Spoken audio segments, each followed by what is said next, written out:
Hola, ¿qué tal? ¿Cómo están? Estamos aquí otra vez de vuelta. Hoy vamos a ver un tema muy interesante que es la criogenia. ¿Qué es la criogenia? Es la física de las bajas temperaturas. ¿Pero qué es una baja temperatura? ¿0 grados Celsius? ¿Menos 10 grados Celsius? Si algunas veces has sentido tú menos 20 grados Celsius, tú pensarías que es una baja temperatura.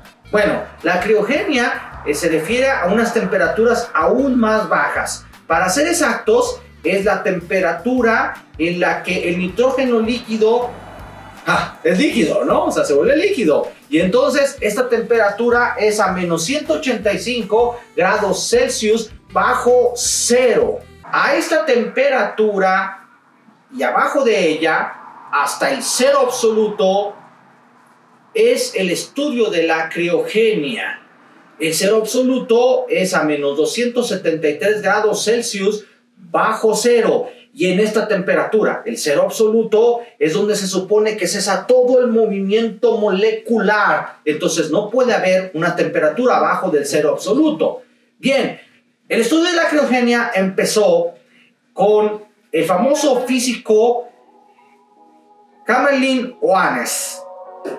En los días de Kamerlingh Onnes, a principios del siglo XX, la mayoría de los gases habían sido licuados. Eso no significa que los metiste a la licuadora. Significa que hacerlos líquidos.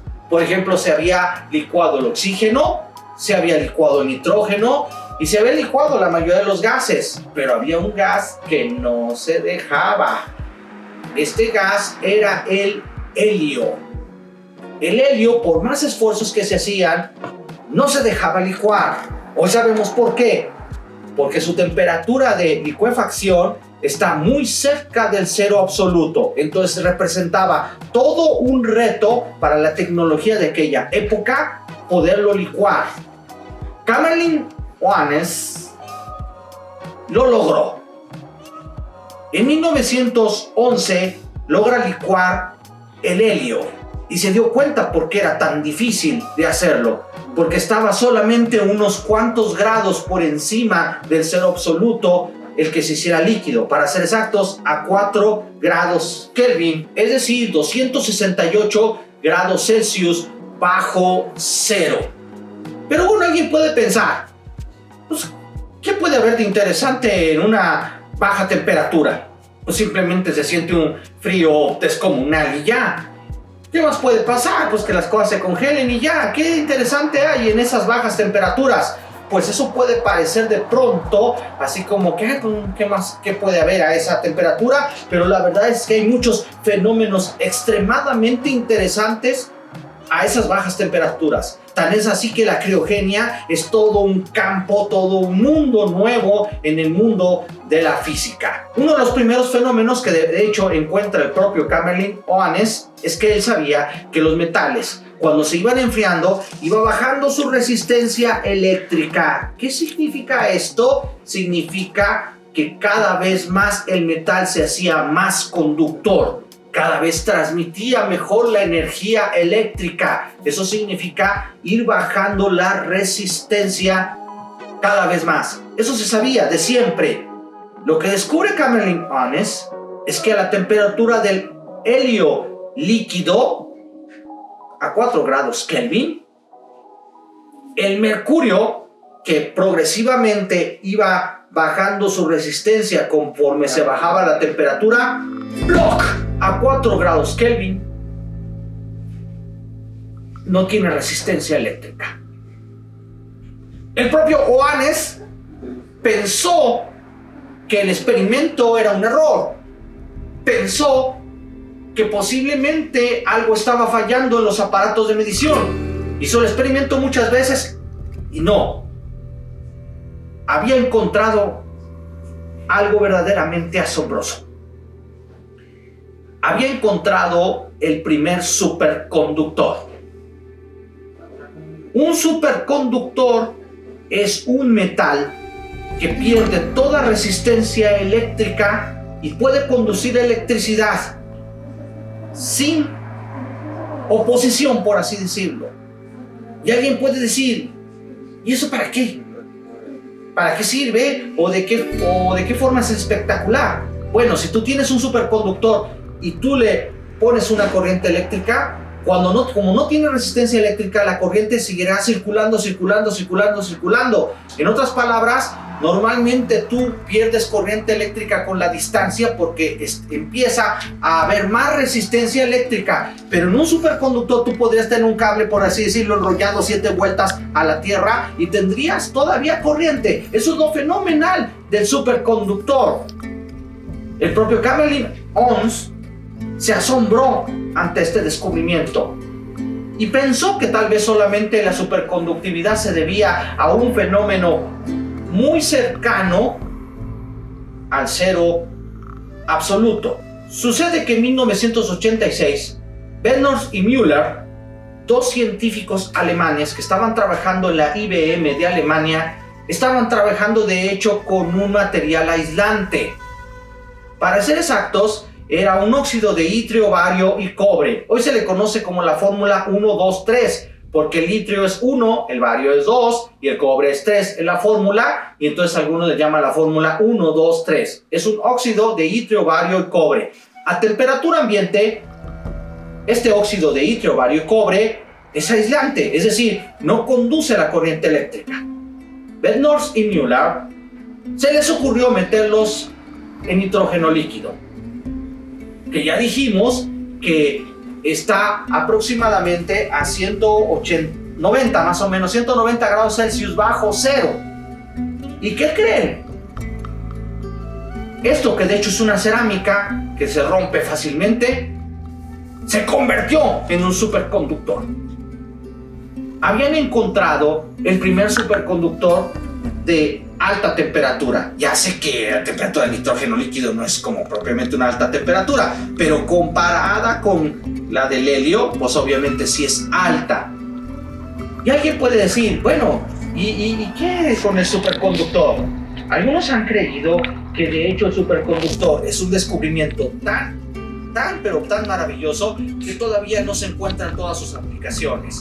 Si tú, por ejemplo, tomas un objeto cualquiera, una computadora, y la hicieras totalmente superconductora, no necesitaría sistema de enfriamiento y además la computadora funcionaría no al 80% de eficiencia, ni al 90% de eficiencia, funcionaría al 100% de eficiencia. Todos nuestros aparatos eléctricos y electrónicos funcionarían al 100% de eficiencia. Si yo generara corriente eléctrica, podría transmitirla al otro lado del mundo sin sufrir absolutamente ninguna pérdida. Pero eso no fue todo. Un científico alemán llamado Meissner encontró un efecto muy interesante en los superconductores.